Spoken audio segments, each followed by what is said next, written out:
日本有一次调查高中生，说你们最想要成为谁？然后我们理所当然认为说，日本这些高中生一定想成为他们的偶像啊。结果调查出来，大家傻眼。日本这群高中生最想要成为一个经常主持娱乐节目的老牌主持人。然后我们身为主持人看来当然觉得很光荣啊，就说怎么会有人想成为我们啊？然后日本的高中生就回答说，因为这个主持人是所有的工作当中唯一一个看尽了天下美色的人。他高密度的、无止境的，一天看几十个的看他们粉丝们平常看到一个就要尖叫晕倒的偶像，主持人看到头昏眼花来不及看。我的工作的确是这样子，我起码见过了说我们的语言当中的所有的最漂亮的人、最有才华的人、最有趣的人，这是一个棒透了的工作。可是这也使得我有机会见识到人的美丽有多大的威力。就是当一个美丽人走进这个房间的时候，她稍微一笑，整个房间都亮起来。可是人的美的压迫性在什么地方？它让我们自惭形秽。这4个字就是这样来的。自惭形秽就是我羞愧，我的样子怎么这么上不了台面。一个美的加害者，他是经常不会察觉到他排挤了别人的。我亲眼见过一个老板，他辖下的业务人员，一个中年的业务人员带着一个菜鸟的美女，2个人去接触对方。然后这个中年的业务人员已经辛苦了半年的时间，终于要谈成这笔订单的时候，在最后一次签约的聚会上，老板看到那个菜鸟美女，对方的老板说：“我要提拔你们公司的新人，这笔订单让这个小美眉来签。”小美眉把订单签走了。小美眉当然觉得自己长得漂亮，运气很好，遇到对方的老板愿意提拔她。可是她排挤了那个辛苦了半年才拿到这张订单的中年人。她不会觉得她的美色的杀伤力那么大，可是她的杀伤力就那么大。所以那个美女业务人员签到的那一笔订单，她的上司决定把本来应该给中年业务人员的业务奖金给了这个小美女。小美女可能1000万的订单，她收到了10万元。这10万元当中是有美色极高的成分在里面发挥作用的。这是我们的颜值税想要提醒大家的事情。美的杀伤力，不管是加害者或者是受害者，都很少察觉这件事情。刚才对方辩友已经一再的告诉我们，我们已经沦落到了一个看脸的世界。我觉得我们面对问题的时候，唯一做的方法是：第一个，你要知道有这件事；第二个，你要面对这件事。而交颜值税是我们面对的方法。你可能会说，为什么要交税？其实就跟为什么要立法律、为什么要设定交通规则是一样的事情。比方说，我们帮车辆设了高架桥，让车子爬过去；我们让人类走地面，为什么？为什么不倒过来？让人走高架桥，让车子走地面呢？因为设计交通规则的人知道人很弱，人的力量很有限，所以最方便的路让你走，车子比较有力量，他去走高架桥，走远的。这个就是制度所散发出来的我们对于人的处境的想法。税收、法律都一样，就并不是一个很霸道说，老子就是要收税，我就是要多搞一点钱。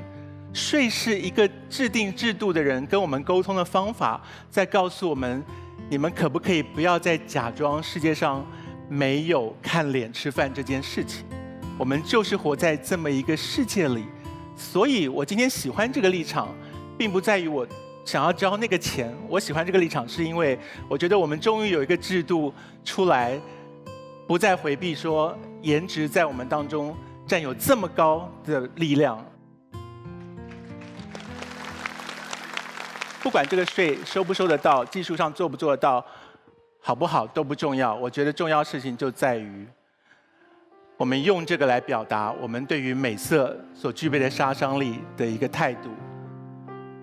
而对方辩友刚才一直讲一件事情，是我们不应该对一群特定的人收税。这件事情我完全同意。美是一个状态，不是一群特定的人。你到某一个岁数会具备美，你到某一个岁数会失去美。当这个美的侦测器察觉到你的第一根白发、第一条皱纹、第一块赘肉的时候，美色就离你而去了。它只是一个状态而已。你只有在那个状态中，才能享有这个奢侈品。美丽不是寻常的事情。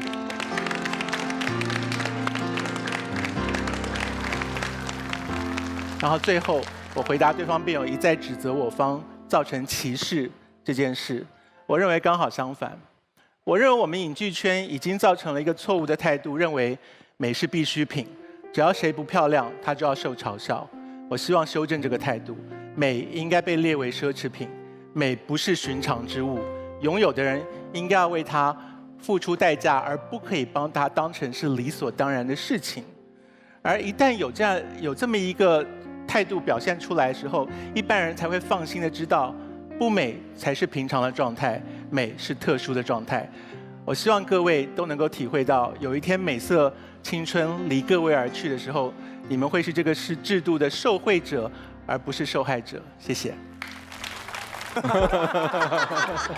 好，因为是支持率是3-7开，所以从正方林教授开始。加油！加油！加油！我之前说过，奇葩星球的任何决定我都不支持。这次又要交颜值税，那我岂不是要倾家荡产了吗？后来我的队友世恒跟我说秦教授，你家难道没有镜子吗？如果没有镜子的话，你撒泡尿照照自己的样儿。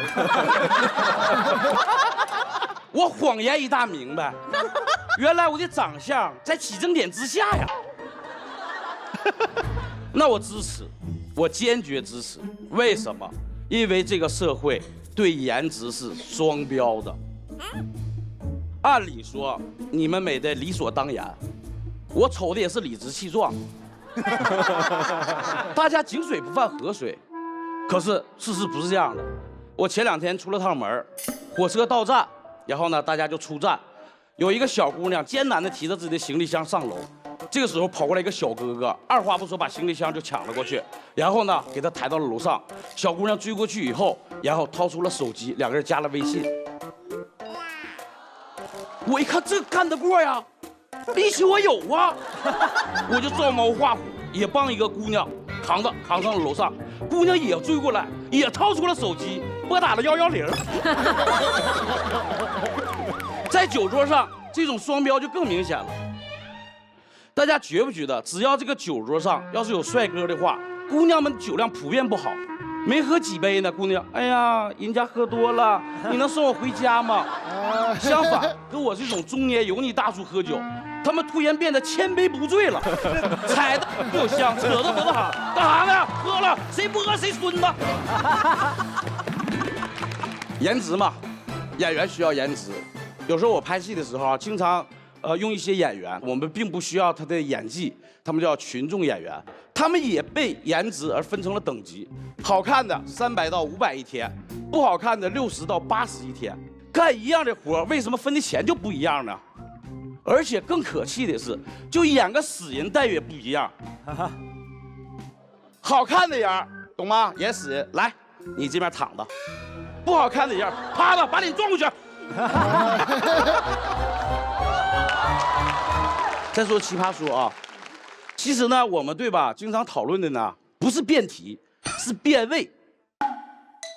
因为大家都想打3辩，不想打1辩，因为3辩那叫什么？叫大将压后阵，1辩说的再好，叫抛砖引玉。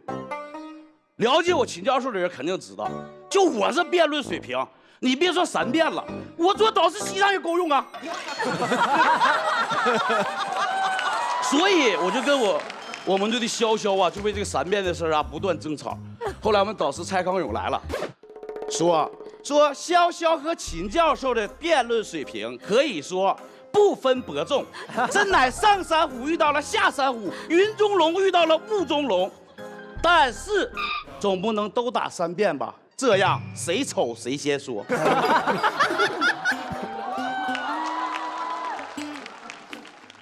看没看见？一个队的就因为我长得丑，他们讽刺我，他们戳穿我，他们陷害我。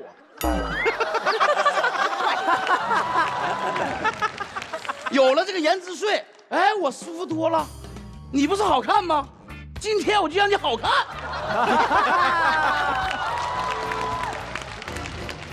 大家是不是觉得我丑人多作怪？其实不是，我是在拯救濒危野生丑人。爱美之心，人皆有之，好看的一定找好看的，有钱有势的丑人，他一定也找好看的。根据遗传学，他们生的孩子不一定好看，但一定不丑。难就难在像我们这种没钱没势的丑人，我们根本就找不着配偶，我们无法进行下一代的繁衍。过不了多久，丑人将会搁这个世界上消失。太荒唐了。再过几年，一位漂亮的妈妈领着漂亮的孩子到博物馆参观的时候，孩子问：“妈妈，妈妈，这是什么呀？”哦，这是恐龙消失于白垩纪。那妈，这是什么呀？哦，这是丑人消失于21世纪。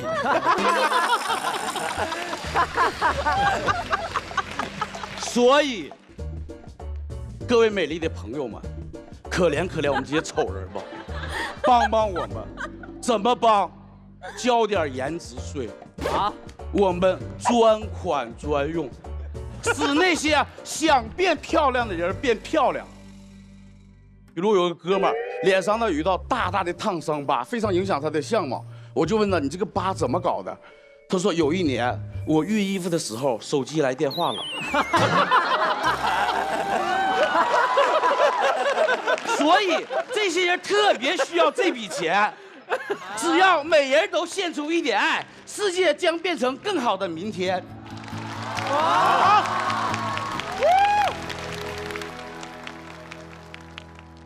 反方一辩是谁啊？小黑。加油！太难了，秦教授好好笑哦。那这样，你们降低一点期待，随便看看我就行，好吧？奇葩星球设立颜值税，你支不支持？我不支持，只要是多交税，我就不支持。我管你交什么税。颜值税就是对我们这些美人儿的趁火打劫，我是绝对不会让你们得逞的。下面说一下我的论点。第一，这是什么？脸。脸是什么？是个谜，因为你的颜值根本就是飘忽不定的。颜值税执行起来非常的困难。比如说你化了漂亮的妆，出去逛街，走着走着啊，好开心，突然冲出一个彪形大汉，我怀疑你漏缴了颜值税，请你配合工作。再看你不慌不忙，从包里拿出一瓶早已准备好的卸妆水，当场卸妆。你们两个面面相觑，你是丑得相当淡定，而他只能说一句对不起，打扰了。以后还有人化妆出门吗？本应该充满时尚气息的都市，秒变野外求生训练营，一个个蓬头垢面，不修边幅，是不是？你说不化妆就完事儿了，那你就大错特错了，你还会变胖呀，小傻瓜！来，我也带了一张照片。这谁呀？这是小黑吗？没错，是不是以为这个人跟我没有关系？就是我本人。时间是不是真的就是猪饲料？你看我现在像不像个猪扎起来了？如果那个彪形大汉又冲出来，你原来那么瘦，现在变胖，我怀疑你就是为了逃税。我要如何跟他解释我胖得浑然天成，落落大方只是岁月的礼物呢？所以由于颜值的不确定性，这个税征收起来非常的麻烦，所以我不支持。你说不要，一定有办法的。好，我退1万步讲，真的可以。你以为这万事大吉了吗？第二点，颜值税会让赞美变得不再单纯。你们想想啊，只要颜值跟税扯上了关系，以后别人再夸你，你想到的不是赞美本身，而而是满满的税单。你这个难受啊！来，我举2个例子。以前约会的时候，男生夸女生漂亮，女生说什么？哈哈，讨厌。现在，你觉得他会说什么？你漂亮，你全家都漂亮。你们有没有过这种感觉？逛街的时候啊，就是别人叫帅哥美女，总觉得在叫自己。我也有，帅哥啊，干嘛？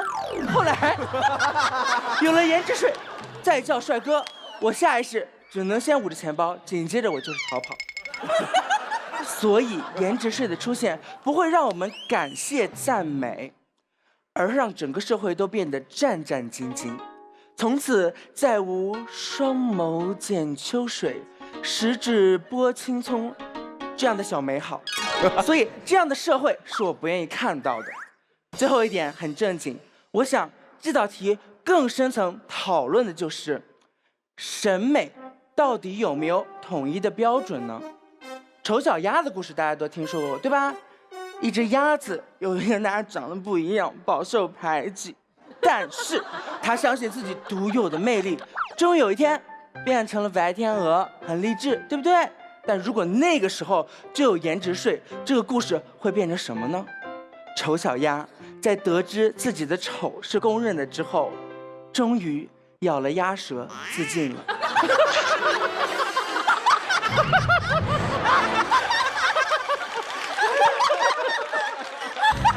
同样的道理，今天我们支持了颜值税，就是告诉我这个世界上颜值是有统一的标准的，那么再也不会有那些励志而动人的故事。以前呀，我可能会以为暂时找不到那个可以读懂我的人，而麻痹自己努力生活。但是今天你们支持了颜值税，你们就是告诉我，这个世界上从来都没有王八看绿豆，王八只会看王八，没有人想看我，我连个绿豆都不如。当然了，你们可以这么做，但很有可能就毁了我全部的人生。来吧，朋友们，让我们一起走出颜值的敌流，敌流啊，颜值的泥流。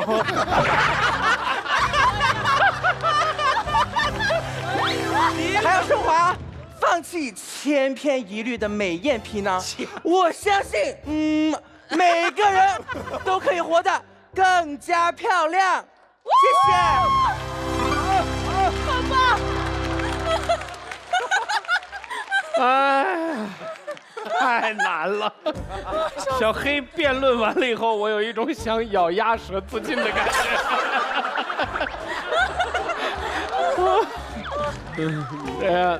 秦教授和小黑是完全不同风格啊。目前是反方多了4票支持，所以基本上可以忽略不计，完全要看双方最后开杠的情况到底是怎么样。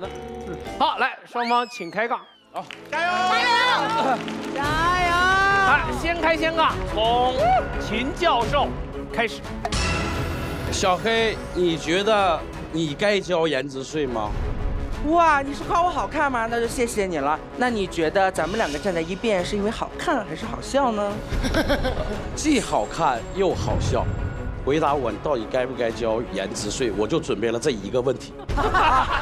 既然你诚心诚意的发问了，那我就回答你：我长得好看，但不应该交颜值税。你就是想要钱，我可以单独为你个人捐款，但颜值税啊，颜值税真交不了，因为大家不想交。因为吧，颜值丑人确实是弱势群体，你别在乎那仨瓜俩枣的好吗？丑人确实不容易，你们占了社会的便宜，多少补偿我们一下是应该的，求求你了。这样就显得我太血石心肠了，我就多给你捐一点，好吧？颜值税我们就不支持了。好，时间到了，太棒了！小黑厉害厉害厉害厉害！来，我们给第一对辩论的双方一辩进行红蓝投票，请开始。5、4、3、2、1，反方小黑18票胜出，小黑加杠。谢谢谢谢，完全。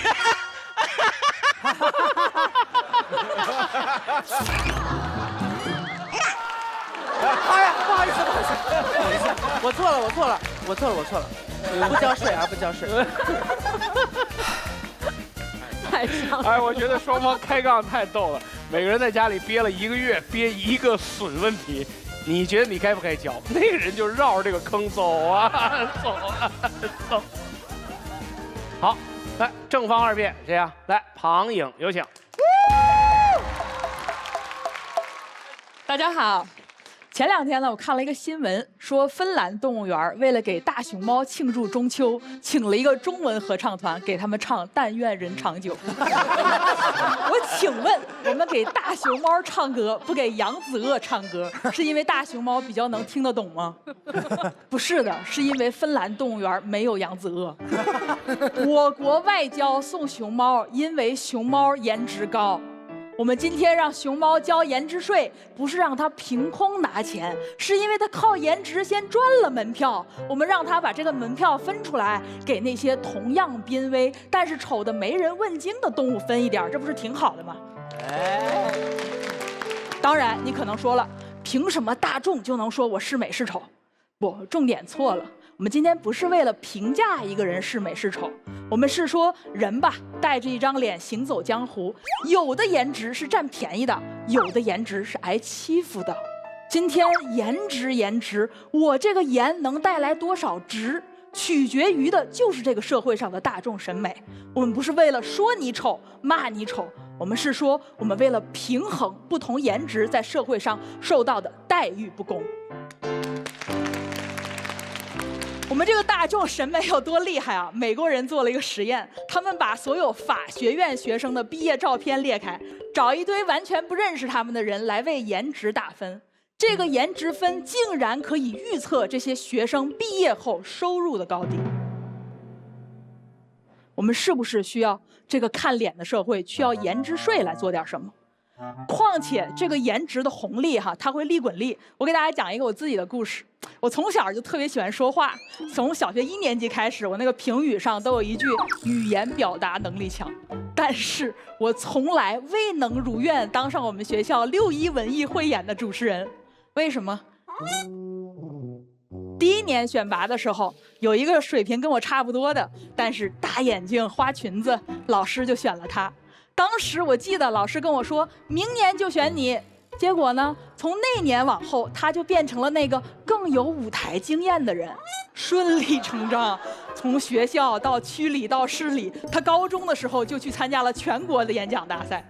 我呢，人丑只能多读书，我混这么大一圈，绕到了30岁，才凭借着学霸搞吃播这样的人设，勉强站到了舞台上。这并不是一个个例我们有研究统计，漂亮的小孩子从小就会得到更多的机会，他们练习自己的表达，练习自信，练习领导力，所以他们在职场也更吃香。这就是为什么上海的数据，如果一个人长得漂亮，他的收入比平均值要高10%，长得丑的呢，他的收入比平均值低30%。这个时候，我们是不是需要颜值税来补偿他？最后，我想说，其实我们大家都知道，税务这件事儿，它有一个再分配的作用，它能让我们这个社会更公平。那颜值这件事儿，真的只有先天的条件和后天努力的差别呢？它背后有没有隐藏着一些不公平？在一些落后地区，女生爱美，等待她的是什么？校园门口，校长提着一桶水，还有抹布给她卸妆。家长看了这件事儿，家长拍手叫好，说我把孩子放在这样的学校，我放心。女孩子可以无才，但必须有德。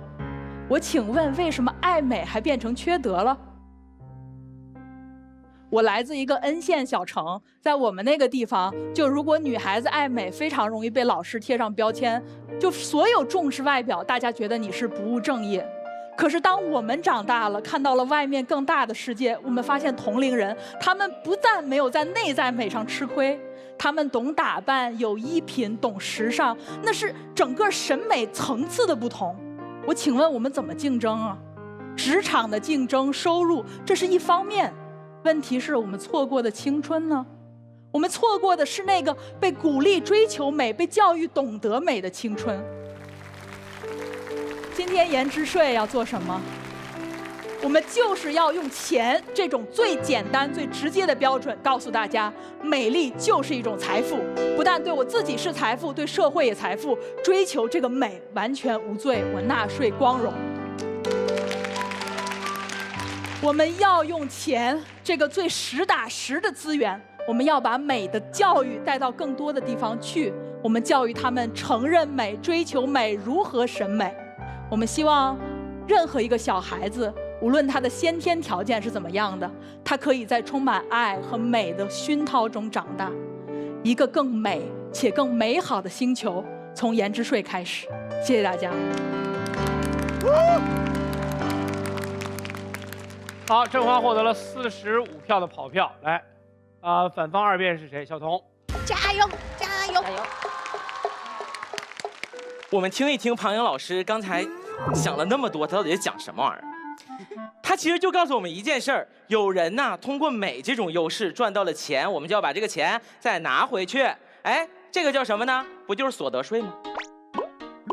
我们人生谁也没有点优点了？有人是不是长得天生就高啊？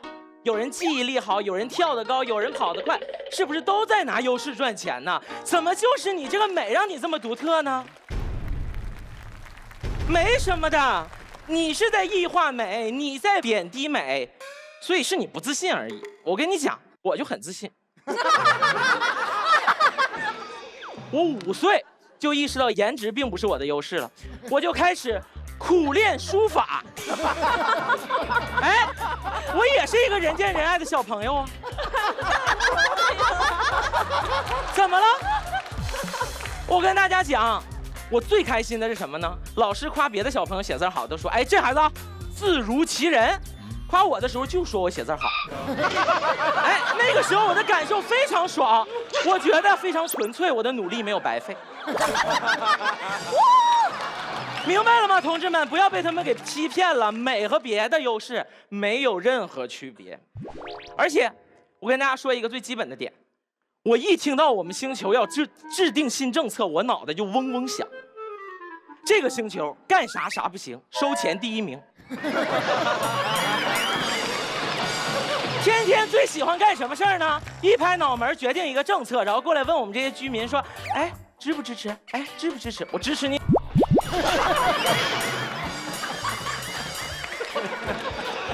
天天拍脑门想政策，马老师6季了，脑门都拍成寿星佬了，我也没看着哪个政策落地。所以不出意外的话，今天这个颜值税，估计啊，跟之前那些东西都一样，什么外星人的蛋，什么恐婚水啊，你是吃到蛋还是喝到水了？他们都属于黄鼠狼的腚，憋不出什么好屁。与其讨论这么久啊，不如最开始就掐死在摇篮里。你是不是觉得刚才我那个很主观、很臆断？但是我回去仔细想了一下哈，仔细想了，哎，这就是一个狗屁不通的税。第一个点，他收不着什么钱。请大家看一看我们场上这些奇葩星球的人，谁颜值高啊？颜值高的人早就淘汰了。在奇葩说，俊男美女就是一种诅咒啊，同志们。在我们星球收高颜值税，那就相当于在男厕所里面找女的，你只能一无所获。哎，这个时候我就发现了啊，其实也不光是在奇葩星球，在任何星球上，其实颜值高的人都是很少一部分。这个在收税那个税法里面叫税基太窄，你根本收不到钱，收不到钱你还要收，你是为啥呢？你就是要搞事儿。你就是要折磨这些好看的人。我就想问问大家，你们生活里面什么时候见着针对某一个人种来收税？它不仅仅是一点点钱的问题，同志们，它背后还折射着一个非常深的道理，就是整个社会政策是倾向于打压这些美丽的人的。为什么要打压？看看我们场上还有谁美丽了？只有星月了。你要打压他们，很简单，来，星月站起来走下去。好了，他去地球了。奇葩星球上没有美的人了，全部都排走了。而且我跟大家说第二个点，就是你根本承受不起你排挤这些美丽的人的结果。你以为你排挤他们，他们就会老老实实的走吗？对，他们就会老老实实的走。白天跟他说要收税了，下午全去地球安居乐业了。这个时候我们星球还剩啥了？就剩我们这些妖魔鬼怪在这群魔乱舞。长此以往，我们这个社会的基因里面，什么东西占据了主旋律？丑占据了主旋律。我们丑的千奇百怪，我们丑的五花八门。到时候我们这个星球哈，也不用叫什么奇葩星球了，干脆直接改名叫丑星球。以前你仰望星空的时候，有一颗璀璨的奇葩星球，你拿着哈勃望远镜一看，说：“哎呀，生机勃勃，这上面美的人、丑的人，大家都有优势。”现在一看，哎呀妈呀，什么玩意儿啊？深夜买醉，魔鬼开会。你发现了吗？而且你把这些人都排挤走了，但税还是得收啊。到时候就会无限降低这个高颜值的标准，我和小黑可能就会成为新的网红脸。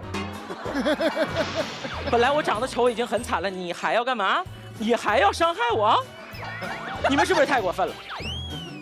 最后，我想跟大家说，其实今天这个辩题啊，它就是暴露了我们生活之中对美丽这种事情的歧视，同时也暴露了我们自己的一种不自信。我们总觉得上帝给我们那些天赋和美貌比起来，好像根本就不值一提，但其实不是的。上帝真的是个很慈爱的老头，在我们降生人世的时候，他给我们每个人都包了一个礼物，他装在盒子里面，你们看不见。我们长大成人了，到我今天这个年纪，我蓦然回首，我才发现他真的很慷慨，他给每个人都装了不一样的礼物，他装了博学，他装了优雅，他装了睿智，他装了幽默，他装了知识。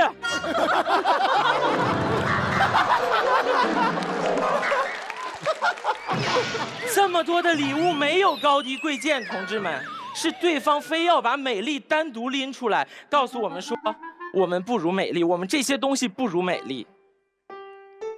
而其实我们蓦然回首的时候，才发现，上帝对我们每个人的礼物，是我们灵魂中独一无二的色彩。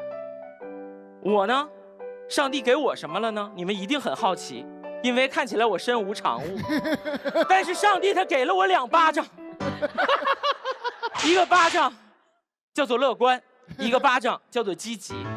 我希望把这些乐观积极的心态散播给各位，我希望大家能够明白，我们面对比自己有优势的人的时候，不要嫉妒，而是学会释放善意。最起码我们能在心里自信地对自己说一句：你和他的美，就差一瓶卸妆水。谢谢大家。太优秀了，太优秀了，太优秀了，太棒了，太棒了，太棒了，太棒了！来，那我们就双方开杠吧，加油！加油！先开先杠，黄颖开始。小童，你说只要给颜值收税，就是打压排挤歧视。今天你赚钱，我们对你收税；你赚的更多钱，我们收更多税。我们是打压排挤歧视你吗？我们对每个人都收钱，所以每个人一视同仁。非常好，我们对每个人都收钱，所以奇葩星球我们运营一定需要钱，对不对？今天你无论是有美丽的优势还是其他的优势，你有优势赚钱比别人好容易，你多为星球付出一点有问题吗？但是你不能对特殊的一个人群收税，你对特殊人群收税就是把它独特异化歧视。有钱人你是异化歧视他吗？有钱人是靠各种优势来赚钱的，我已经说了，每个人有各自的优势，所以那不叫异化。所以我赚钱难，长得漂亮的人赚钱容易，它的一部分来源于享受了更多的社会资源，你回馈一点怎么就这么不愿意呢？别人长得美，你是想得美呀，谁跟你说人家就有优势了？怎么没有优势？我们写童话都不敢写，是丑大鸭获得了幸福，丑小鸭得先长成白天鹅才能幸福，是不是？谁跟你们说的？现在很多的新童话里面，丑的人已经站起来了，同志们，像我看一看，就是新世纪的童话。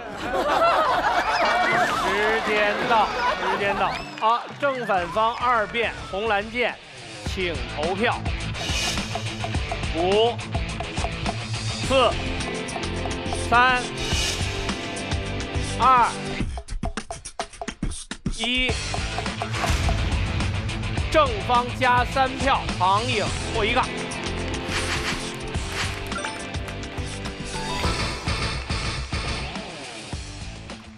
刚才庞颖发言完了以后是领先了40多票，是吧？所以小童其实是拽回了一些票数，只是最后还是3票之差，是吧？导师这个时候可以点评一下，徐教授。我想起有一位政治家曾经说过，我们是要把处在下面的人推上去，而不是要把在上面的人拉下来。我觉得一个奇葩星球里面的制度应该有这样的角度来看问题。我觉得小童讲了一点，是这个问题，我认为的是一个最核心的地方，就是你是不是针对那些无法改变的特征在收税？比如他长得好，他想不交税不行，他没法改变，他是男是女，他很难改变。这种税制可能确实是有问题。来，正方3辩，潇潇。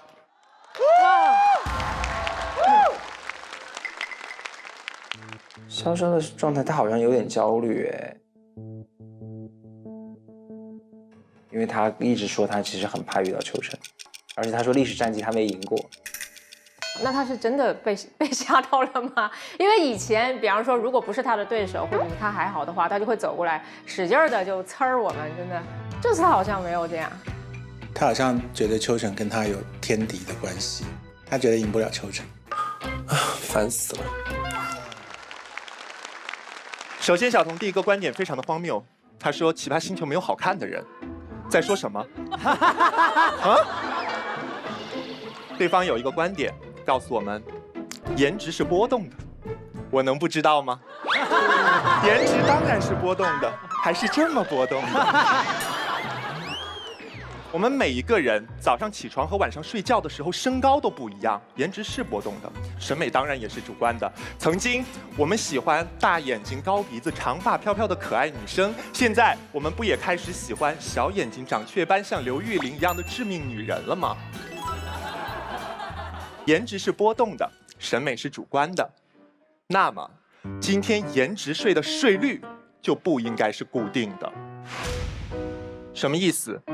我们今天既然是奇葩星球，我们就是要做到别人做不到的，想到别人想不到的。所以今天这个颜值税我们怎么收？今天这个颜值税是当你达成了一项业绩，你领到了一份酬劳，你实现了一份工作之后，你到手的那个钱，你的这张脸，你的美貌在当中占了多大的比重？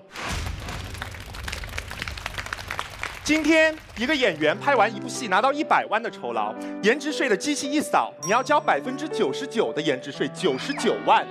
我们透露的信息是什么？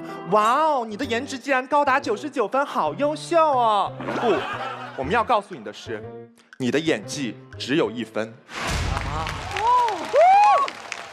同样，今天一个业务员拿到自己的提成100万，一扫要交99%的税，你的业务能力只有1分。然后，颜值税从小黑那个美人儿的脸上一扫，这个时候发现了什么问题？他1分钱的颜值税都不用交，这是为什么？小黑长得不好看吗？不，小黑长得很好看。我方的审美跟你完全可以达成一致，是因为我们的机器从小黑的身上看到了他的努力，看到了他的能力，看到他对这个舞台的尊重。他今天获得的成绩，没有1分钱是靠他那张美丽的脸。所以，我们今天不是苛责美丽，美丽无罪。我们苛责的是那些因为美丽想要不劳而获的人。今天这个颜值税，它不是美人税，它是不劳而获税。哇！今天我们缴这个颜值税，我们是要给那些美人透露一个信息，就是我们承认，长得好看，你的颜值可以扣开这个世界上任何一座大门。但你扣开这座大门的敲门砖，永远无法落成你梦想里的那座大厦。我们也要给那些因为长得不好看，因为形象普通，然后在社会上遭遇不公的人一个信息：不好意思，不好意思，我们的社会看脸。今天缴了颜值税，我们这个社会依然会看脸。但是我们缴颜值税的意义，就在于让你知道，我们这个社会同样在乎每个人努力的意义和成长的价值。今天缴颜值税，就是告诉我们每个人，我们的脸无法决定我们命定的结局，最后，我想问一下大家，觉得颜值是怎么来的？颜值，老天爷赏饭吃，你爹妈给的？不是，还是像我一样，后天努力，韩国的朴院长给的？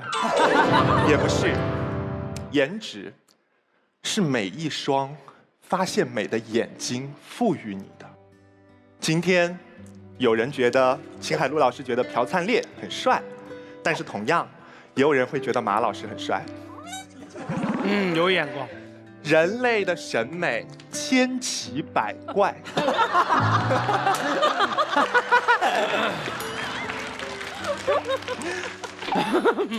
他为什么帅？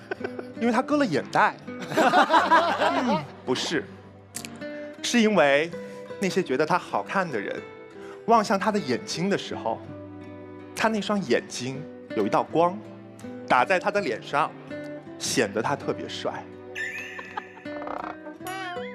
这道光可以打破我们所有对美的刻板印象，这道光可以打破这个社会上所有约定俗成的规则，这道光就是喜欢的力量。我们不是因为美而发生了喜欢，我们是因为喜欢发现了美。所以今天我在奇葩星球，我收到这张税单，我就愿意交这个钱，因为它传递给我的信息就是，我在这个星球，我是好看的，我是被接受的，我是被认可的，我能够感受到这个星球对我有多大的善意，我就愿意为这个星球付出多大的努力。我们不会因为别人说你不行去证明我可以，我们往往会因为别人说你可以，我们去证明那些人没有看错，这就是被肯定的价值。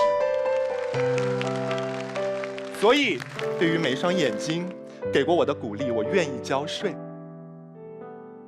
正如小童所说，有一天我们仰望星空，可能奇葩星球都已经不在了，没有关系，那又怎样？那又怎样？我会记得这一双双曾经凝望过奇葩星球的眼睛，你们的眼睛里有光，这道光照亮了我来时的路和我不曾去过的远方。谢谢。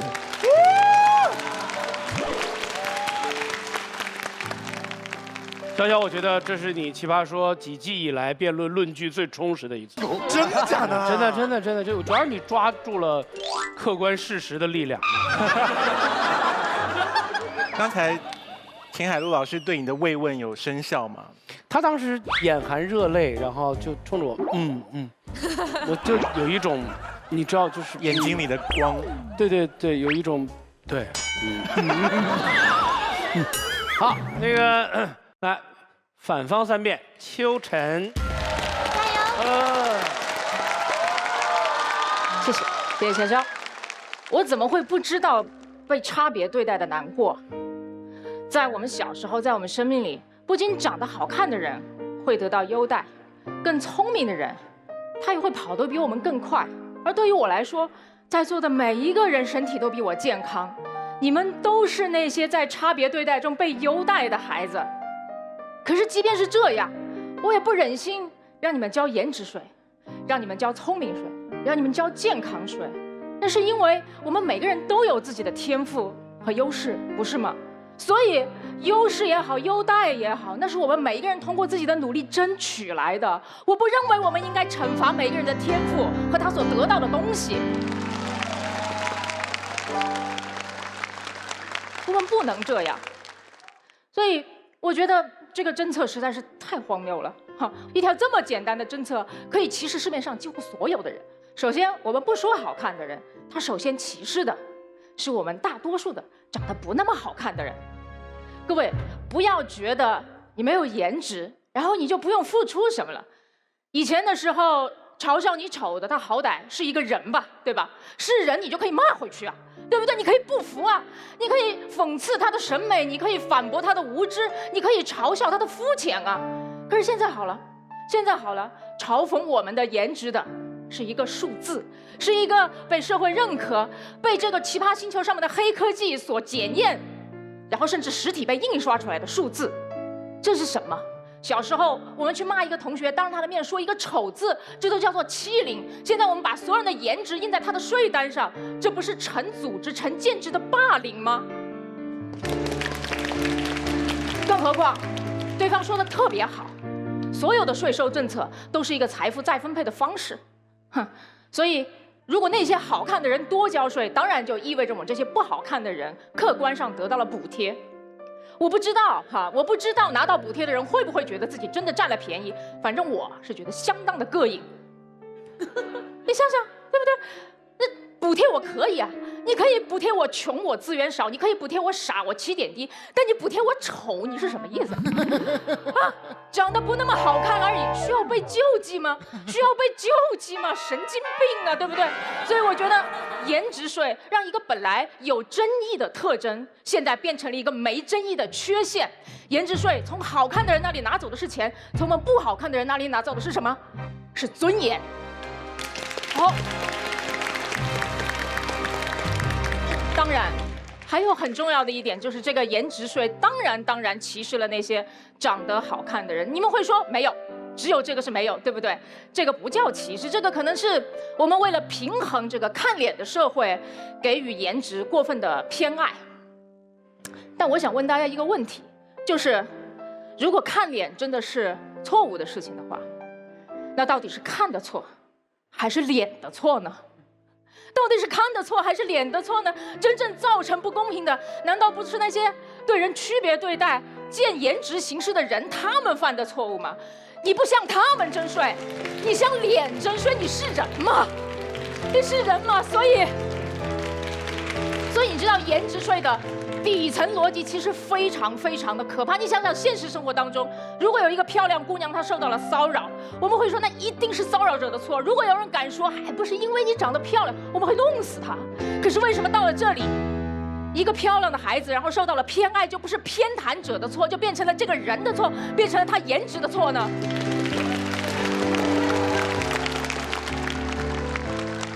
所以我也不喜欢这个看脸的世界，真的。可是高颜值的人，其实他也是这个错误的受害者之一啊！因为但凡他出现，不管我们对他友好还是不友好，我们其实都已经在消费他的颜值，不是吗？美貌在生活当中能够给你带来多少好处，就会给你带来多少的麻烦。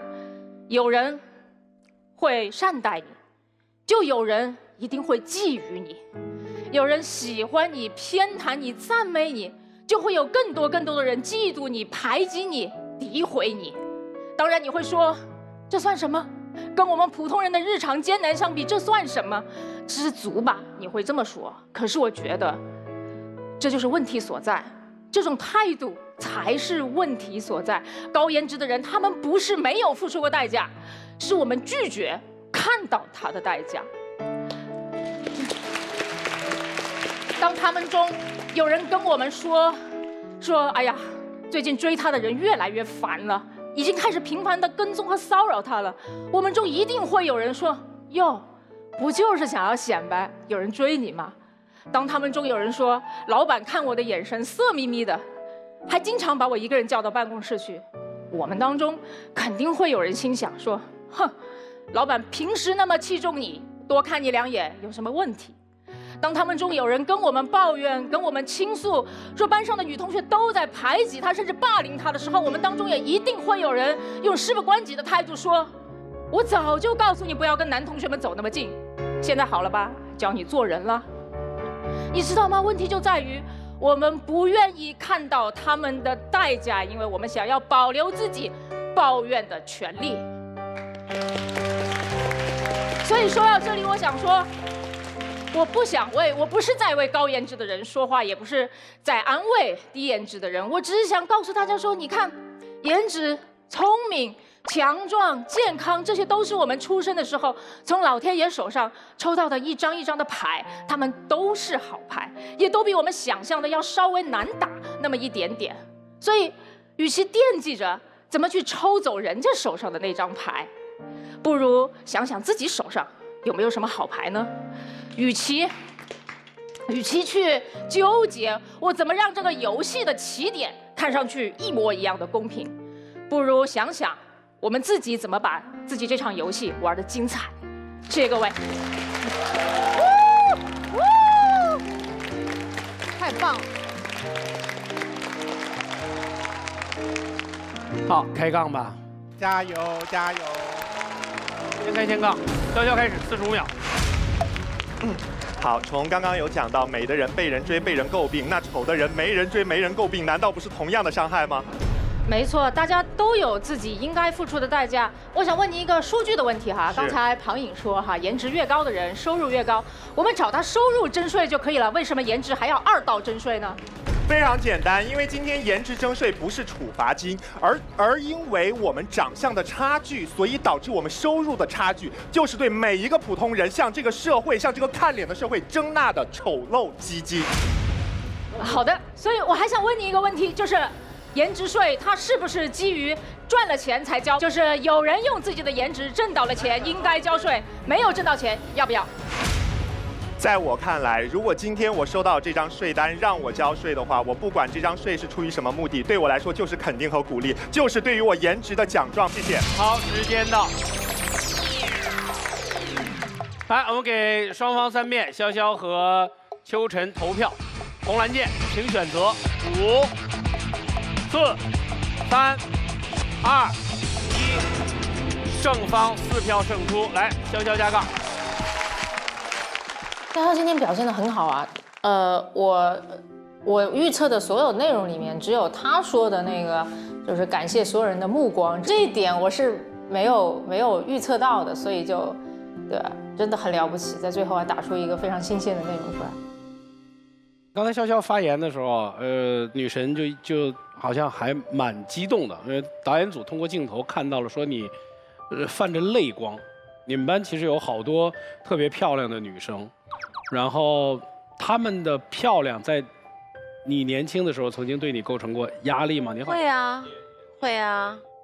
我觉得年轻的女孩子都希望别人说自己好看，然后呢，都不希望别人说自己不好看，我觉得这个是每个人对美的追求的这样的一种美好期许，希望获得别人的肯定，对。我觉得这个是非常正常的。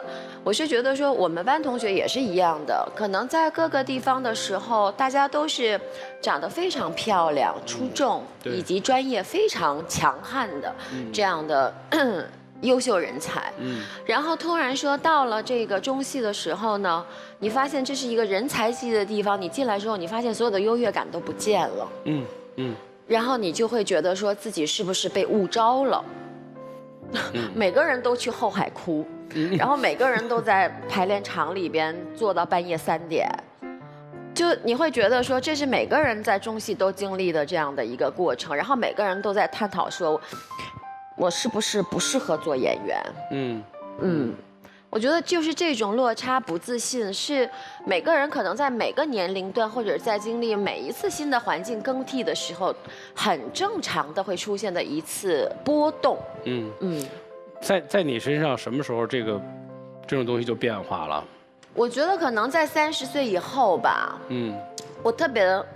我一直其实对于这个做演戏、做演员，包括说关于长相的这个问题，是抱有一个怀疑态度的，就可能因为我长得不漂亮，我不觉得说可能因为我的长相或者是什么，可能会在一开始的就年轻的时候可能会有很好的一个资源，即便有人说我长了一张高级脸，还有人说我长得很怀旧，但是从来没有人说我长得很漂亮啊，有人说我长得很优雅，还有人说我长得很有气质，我说你们就差夸我善良了。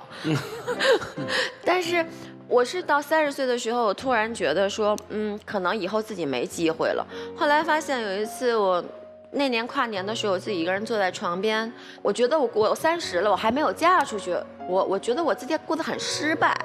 我不光长得失败，我的专业也很失败，我的人生也很失败。啊，我很想念小时候吃爆米花甜甜的感觉，慰藉一下自己的心灵。然后我就穿着酒店的睡衣到了那个 7-Eleven 的时候，刚好赶上人家盘点，然后在那站了40分钟。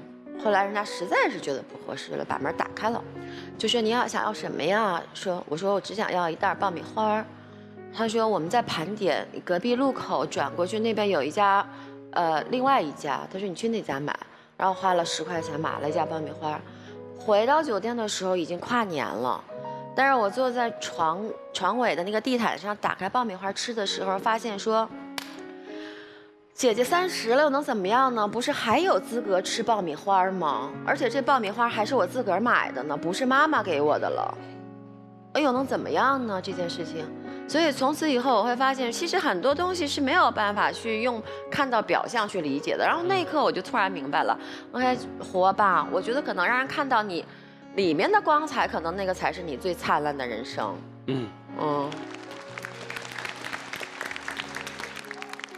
反方2排还有什么要补充的吗？哎，我跟你讲，这个傅首尔啊，他那个手势是这样的。哎，不要了，不要你站起来干什么？不是因为他们说的，我有几点不是很同意。刚才对方一直在说颜带来值，所以交税，但是对方一直不说，只有好看的颜才来带来值吗？问问我们的导师李诞，他那张跟英俊帅气毫不沾边的脸，为他赚了多少钱？你们肯定要说了，哎，李诞是靠才华的，你们真的很天真，相信这种伪装。你们知道最近他把自己的脸印在手机壳上，逼我们展示一下，展示一下，哎，你看，对壳，看。他把他的脸印在手机壳上，逼我们每个队员使用。他为什么不印他的诗呢？所以你看，如果这个时代你丑的特别有特色，丑的拍案叫绝，也是可以挣到钱的。那美丑都可以挣到钱，为什么就是美要征税呢？第二点是刚才庞颖说的，我最不同意的一点。他说呀，颜值有助于教育孩子，对孩子进行美丽的教育，这一点我非常不同意。我当然同意，比美更重要的是意识到美很重要。其实我们每个人美丽的启蒙老师是谁？是妈妈。我高中的时候想买一管口红，我妈问我漂亮能当饭吃吗？现在她发现可以，已经晚了，是吧？哎。正是因为我们无法确定颜值带来的价值，所以在一个普通家庭，在一个条件不好的家庭，其实缺少的就是美丽的启蒙。你很少听到一个贫困的母亲对孩子说：“哎，无论生活怎么样，你都要美。”她只会说：“搞那么好看干什么？好好学习就行了。”这只是她认为美不重要，就这样。如果美要征税，她会怎么跟孩子说？她会说：“只要生活过得去，再丑其实都可以。”所以我觉得这个政策其实是会剥夺普通女孩关于美丽的启蒙，是会摧毁她们的美丽意识。所以我不同意有这个政策。谢谢大家。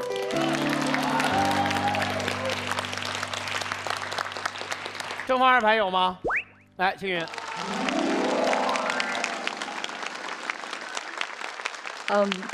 从小童和这个秋晨非常打动我们的一件事啊，他说上帝给了我们每个人不一样的礼物，所以不要想自己没什么，总想想自己有什么，对吧？这种想法是非常危险的。当一个人因为某一种缺陷而被社会歧视的时候，你永远可以安慰自己说，但是我还有别的优势可以拿去歧视别人。所以这个社会会告诉那些黑人说，虽然你们有被奴隶的历史，虽然你们有种族隔离的历史，虽然你们在今天这个社会上依然受尽歧视，但是你们运动能力发达呀。哪怕你们入学受歧视，找工作受歧视，升职加薪受歧视，找房子受歧视，但是上帝啪啪啪啪打你嘴巴的时候，他给了你2样东西，叫做乐观和积极呀。你只要有这2样东西，我们不用挑战这个世界上任何的不公平和歧视，每个人都可以自己战胜他们，这很可怕。你方的意思是，只要有任何个体冲破了歧视的束缚，找到了自己的路，就像小童他找到了书法这条路，我们就可以无视这个世界上所有对于群体的特征的歧视。就好像我参加了上一季奇葩说，有好多公众号的文章写我说，看到詹庆云以后，我知道了一个不漂亮的女孩也可以性感，一个不漂亮又无趣的女孩为什么让人喜欢。我知道这些公众号想表扬我，他们表扬我找到了人生别的出路。可是他们没有考虑过，我看到这些话的时候，还是会受到伤害吗？因为我找到了别的路，我在不好看这件事情上受到的伤害就可以被无视吗？大家把税收理解得太沉重了，觉得税收是一种惩罚，觉得救济是一种羞辱。不是，我们收个人所得税的时候，不是在惩罚勤劳；我们在补助穷困的时候，不是在拿走他们的尊严。我希望这个社会能够公正地衡量每个人的努力。他能够给那些先天条件没有那么好的人一点点的鼓励和激励，一点点平衡。为什么我们今天觉得遗产税没有问题，但是一提到颜值税，大家就觉得有问题？遗产税也是天生的，我们会觉得遗产是一种运气。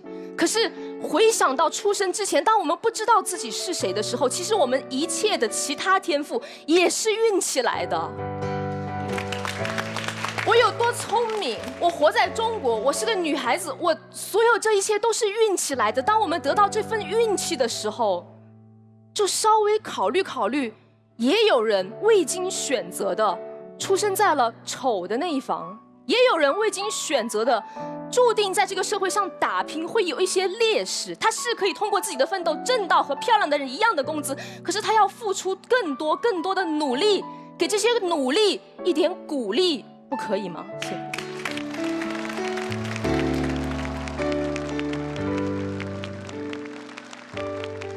今天携程战队选择的主场优势叫做导师结辩，最后是由康永哥负责正方结辩。好，双方要开始结辩了，从反方开始哈。秋晨，谢谢各位。今天青云说了一大堆黑人和白人之间的例子，说白人曾经那么的欺负过黑人，所以应该如何。可是你发现没有？我们问了，那为什么要收税呢？为什么白人不曾交过白人税来弥补他们之前对黑人做过的事情呢？直到现在，白人只是有钱的白人，然后交更多的税来帮助那些贫困的黑人，也只是更善良的白人捐更多的钱来帮助那些贫困的黑人，从来没有对全体的白人征过税，因为白人里也有穷人，也有弱者。今天我们要征颜值税，就等于默认了所有颜值高的人必然是强者，而颜值差的人必然是弱者，这不是羞辱是什么？而更重要的是，我真的非常赞同，我们不想生活在一个看脸的世界里面，我们不想让有颜值的人养成不劳而获的习惯。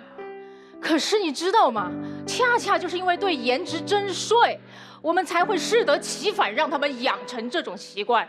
是因为像能力征税，像一种能力征税，不管它有没有结果，像这个能力征税，不会限制人们使用能力，它只会鼓励甚至逼迫人们使用这个能力，因为我钱都交了，我不用白不用啊，是不是？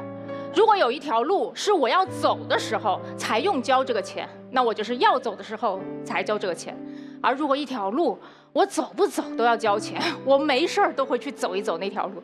本来我们的人生是条条大路通罗马，可是现在你征了颜值税，那些高颜值的人反而就变成了千军万马要过独木桥。所以最后的一点，我其实想解决一个问题，就是我们都不喜欢这个看脸的世界，那我们怎么样才不让世界沦落成一个看脸的世界呢？我觉得方法很简单，不是打压那些有颜值的人，而是让其他的特征能够站起来，让其他的特征也得到他们应该得到的对待。所以我有一个小小的感触，一直以来就是你知道，奇葩说和乐队的夏天，包括吐槽大会和得到，他们了不起在哪里吗？我觉得他们了不起在于，他让没有1分颜值的人，居然也可以有颜粉，你知道吗？他让没有颜值的人可以有颜粉。在舞台上面，原来邋里邋遢的人，现在会被认为是潇洒，对不对？然后生活中的不靠谱变成音乐上的有才华，而在这里，很多时候刻薄会变成犀利，然后一个在生活当中非常颓废的人，然后在这里变成丧得很燃烧。我觉得这就是奇迹啊！所以我觉得，让大家不要过分器重某一个天赋，让大家认识到每一个天赋都有自己存在的价值。它不仅是星球的责任，是税制的责任，更是我每一个人个体自己的责任。所以刚才我说，每一个天赋都是我们从上帝手上抽到的一张天赋卡，可是我觉得它其实更是一种任务卡。我们每一个人都带着自己小小的使命来到这个世界上，就是向身边所有的人和未来所有的人证明，你和我一样，但你也一定可以做到。我们想向他们说明一件简单的事情，就是很多时候不是你有了一个天赋就自然有了力量，很多时候是因为我们足够努力，赋予了这个天赋力量，你才有力量。谢谢各位。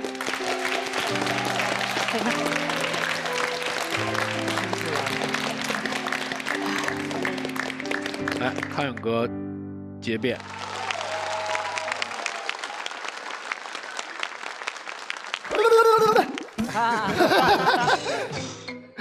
就这意思。大家好，我是一名大学老师，我是一名教授。我来这里的最主要的原因是我害怕再过这么2、3年，我就再也没有勇气，再也没有机会再在这里了。所以这是我最后的倔强。谢谢大家。我是陈佳宁，考研英语老师，这也不重要，关键是我是典型的 B 型血女，我极端 romantic， 感性，就是一个林黛玉，而且我崇尚自由，迄今我35岁，依然抗拒婚姻等无谓的约束，这就是我陈佳宁。哦，这一场估计很精彩啊！佳宁啊。你说你自己是林黛玉，咱俩看的是同一本《红楼梦》吗？这个要看内在的，内在你慢慢会发现一个黛玉的我。哦，真的吗？啊，我只看到了一个带刀的你。马先生，我再说2句话。哎，我是说佳宁这样，不管怎么样，打完比赛，我希望你不那么讨厌我就行。谢谢。哇！哇，这还下得去手吗？真的是啊！来，我们看一看2位的辩题。正确的废话还要说吗？这题真的太适合你们2位了。楚音教授是正方，就是要说。对，我特别爱说。佳宁是不说，绝不说。太好了，2位的自然观点啊，自然观点。剪刀石头布，来定一定出场顺序。佳宁，你挑吧。我们要坚守规则，来开始。这是真是纯善意，因为我是把你当朋友，来吧，没事你来挑吧。好，那我先来。可以，没问题。承让啊。3分钟开始。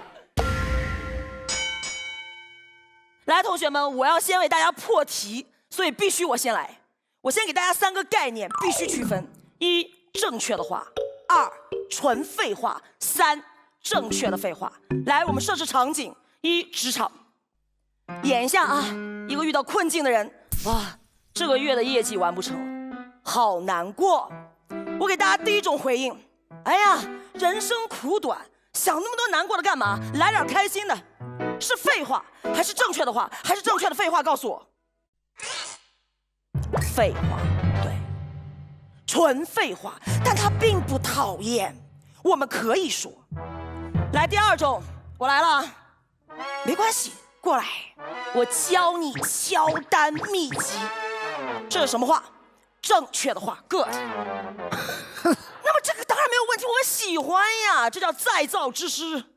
但是关键问题在了，当这2个概念放在一起的时候，叫正确的废话长什么样？我来了，你要百折不挠啊，你要奋斗呀，你得努力呀。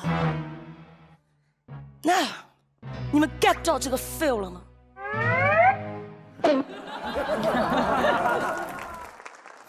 是不是有那么一点讨厌？虎音在遛弯，你看到了吗？他讨厌之处在于哪？他不能解决我们实际的问题，还要在那儿摆大师的架子。谁请你做导师了吗？这种马后炮式的正确的废话，恶心不恶心？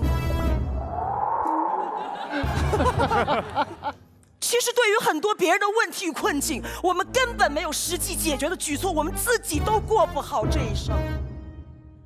所以在我们不能给别人方案的时候，请学会 shut up， just shut up， keep silent。Yeah， 我有病，你有药吗？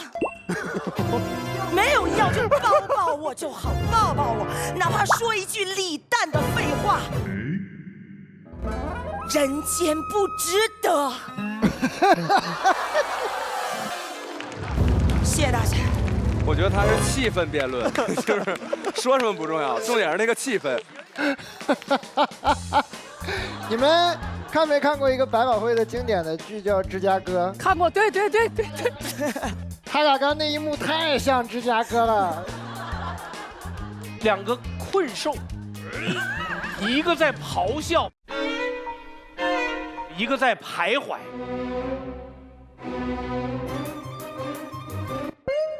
你们 get 到这个 feel 了吗？你 get 到这个 feel 了吗？Shut up, just shut up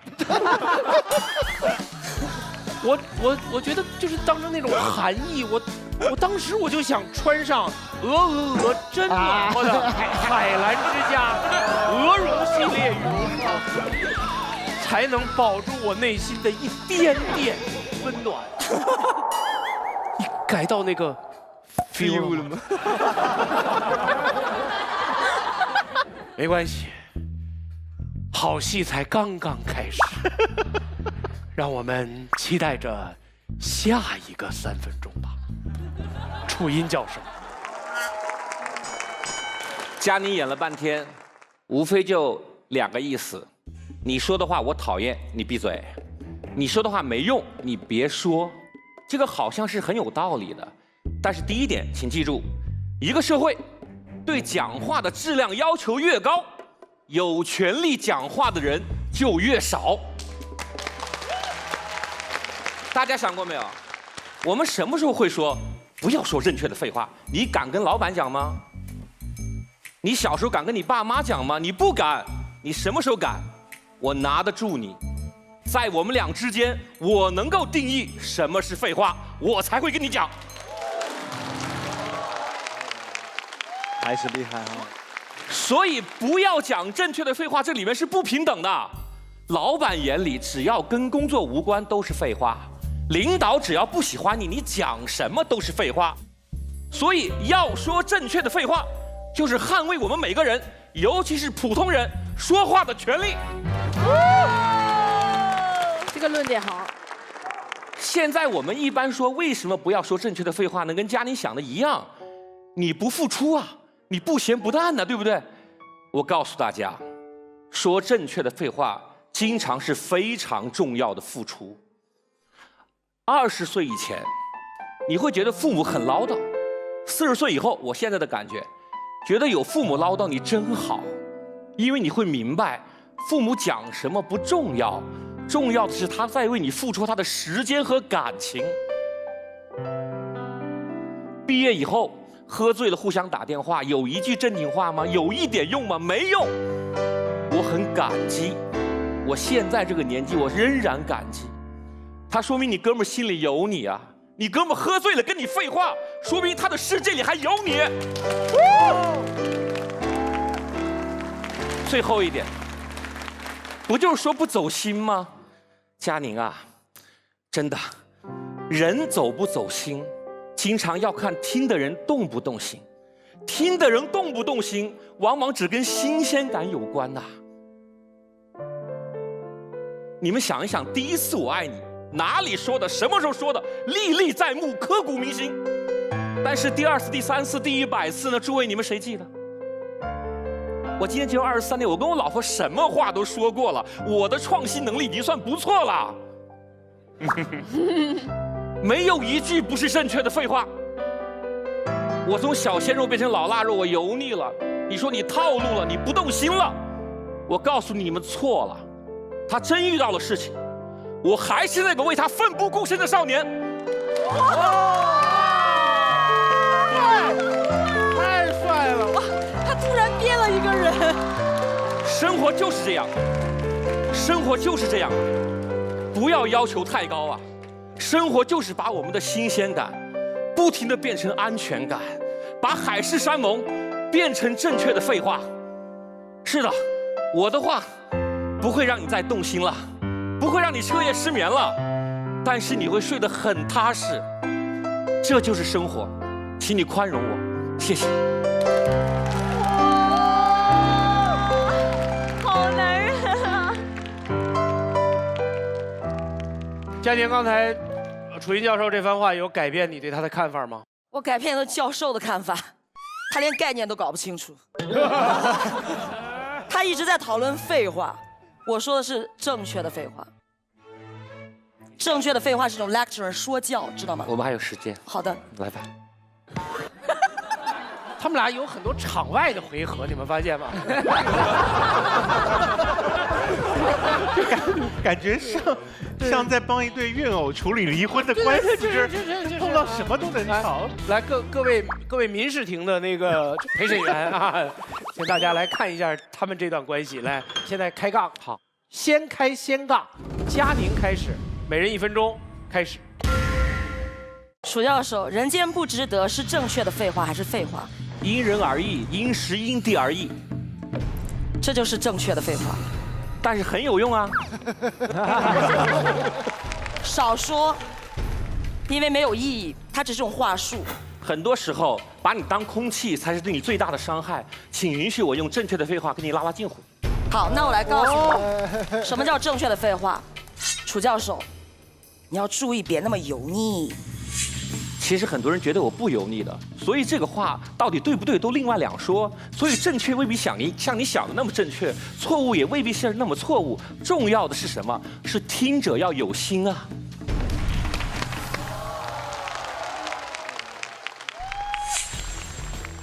所以你刚才在反驳我的话，说明戳痛了，这就是正确的废话。但是我等会儿结辩的时候跟大家说什么叫正确的废话，它恰恰是居高临下。你对我做了那么多要求，你能接受我对你的要求吗？我从来没有对你提出过要求，我只想杠你。什么鬼呀，这两个人！我们发现没有，一个最反对居高临下讲话的人，整场比赛都在用居高临下的姿态讲话。佳宁，这不是反讽吗？这叫以毒攻毒。好，双方时间到。OK。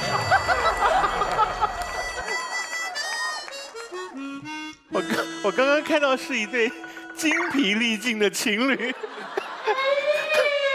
在用最后的生命力挣扎着挽回他们的关系吗？笑死了！可以再给他们加2分钟吗？我觉得能一直吵下去。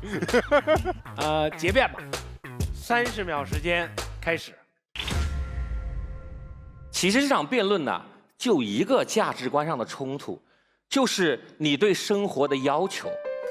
高要求、高期待就一定带来高质量吗？错了，它会让你很焦虑，让跟你打交道的人很焦虑。我们总希望跟别人讲话就遇到对的人，遇到对的话，遇到有用，遇到感动。你有没有想过，这些有用、感动和幸福，其实本来不是别人给你的，是你自己去体悟和发现的。不要对交流的对象提出那么多的要求，因为从平凡中找寻意义，是每个普通人最大的英雄主义。谢谢大家。哇！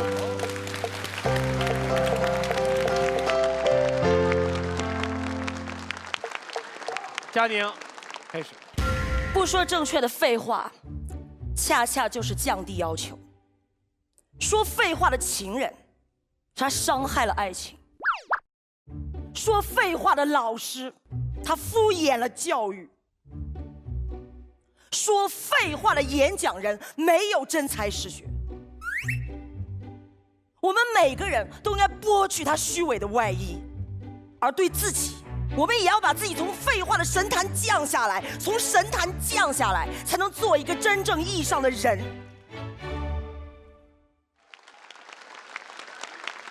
好，我们最后5秒投票，5、4、3、